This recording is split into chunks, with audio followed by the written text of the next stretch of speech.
वाटते ना बघूनच पटकन खावं एक पीस उचलून. कशी वाटते सुरमई फ्राय रेसिपी? चला तर मग बघूया आपण सुरमई फ्राय कशी केली मी आज ते. हाय हॅलो नमस्ते, सिटू सिंपल रेसिपीज आणि ब्लॉगमध्ये मी तुमच्या सगळ्यांचे मनपूर्वक स्वागत करते.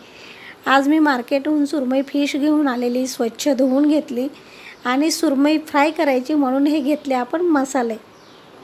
जिरा पावडर आहे, लाल तिखट आहे आणि त्यासोबत धना पावडर घेतले आणि मग नंतर गरम मसाला आणि हळद. याही व्यतिरिक्त तुम्हाला मसाले घ्यायचे असेल तर तुम्ही घेऊ शकता. आणि मसाल्यांसोबतच आपण घेतलेली सुंदर हिरवीगार दिसणारी फ्रेश कोथिंबीर.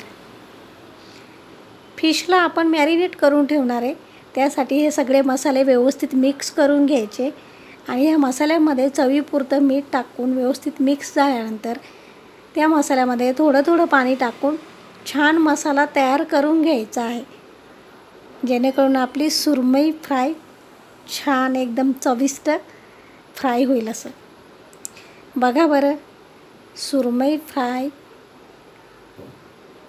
आपली करण्यासाठी मसाला रेडी आहे आणि आपण आधी फिशला मॅरिनेट करून ठेवणार आहे. मॅरिनेट करण्यासाठी एक खोल भांडं घेतले मी. प्रत्येक पीसला व्यवस्थित मसाला लावून घ्यायचा आहे आणि आपण अर्धा तास किंवा 20 मिनिट फिश ठेवून द्यायची मॅरिनेटसाठी. तोपर्यंत आपला घरातला बाकी स्वयंपाक आपण करून घ्यायचा. खोल भांड्यात घेतली जेणेकरून व्यवस्थित आपल्याला झाकून ठेवता येईल. यात तुम्ही थोडंसं लेमन ज्यूस टाकलं तरी चालतं, मी टाकलेलं नाही. व्यवस्थित मसाला लावून झालेला आहे आपल्या सुरमईला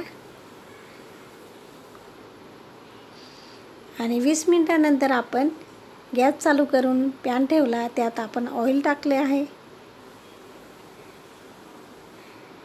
आणि आपली सुरमई एकदम चटकदार चविष्ट होण्यासाठी आपण हा फिश फ्राय मसाला घेतला आणि ती छान दिसावी याच्यासाठी आपण छान हिरव्यागार कोथिंबीरमध्ये पीस व्यवस्थित परतून घेतला आणि सुरमई फ्राय कुरकुरीत व्हावी म्हणून आपण छान बारीक रवा घेतला आहे. रव्याचं कोटिंग करून घ्यायचं आहे आणि प्रत्येक पीस याप्रमाणे व्यवस्थित कोटिंग करून घ्यायचं आणि ते पॅनमध्ये ठेवायचं.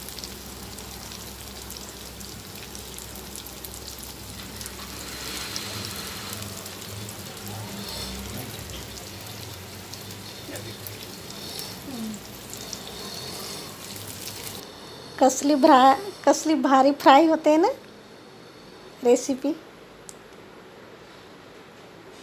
एका साईडने व्यवस्थित फ्राय झाल्यानंतर आपण एक एक पीस असं व्यवस्थित परतून घ्यायचे आणि छान होतंसुद्धा व्यवस्थित. ते इतर फिशप्रमाणे असं तुटायची भीती वगैरे नाही राहत याला. सुरमई फ्राय व्यवस्थित परतून घ्यायचं.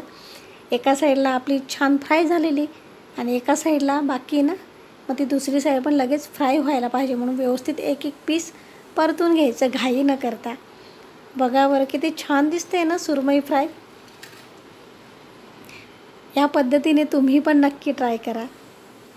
जशी हॉटेलमध्ये आपण खातो एकदम कमी पण खूप पैसे देऊ, त्याच्यापेक्षा घरी आपण खूप छान भारी करू शकतो. तुम्ही नक्की ही रेसिपी ट्राय करा.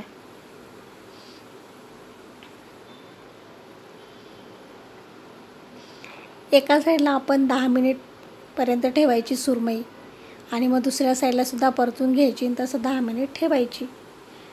आणि सुरमई फ्राय आपल्याला डीप फ्राय करायची आवश्यकता नाही. अगदी कमी ऑइलमध्ये खूप छान फ्राय होते आणि सुरमई कशी दिसायला छान, बघायला म्हणजे आपण बघतो तर वाटतं ना खूप छान दिसते आणि फ्राय झाल्यानंतरसुद्धा किती व्यवस्थित दिसते. ते असं पटकन खावं असं आपली इच्छा होते आणि खाताना अजिबात त्रास नाही सुरमईचा, कारण त्यात काटेच नाही राहत. मग कोणीही खाऊ शकतं. पहिल्यांदा कोणी फिश खाल्ली नसेल तेही खाऊ शकता, लहान मुलंही. बघा बरं, बोलता बोलता आपली सुरमई फ्राय झालीसुद्धा. छान मी ते टिश्यू पेपरवर काढून घेतलेले.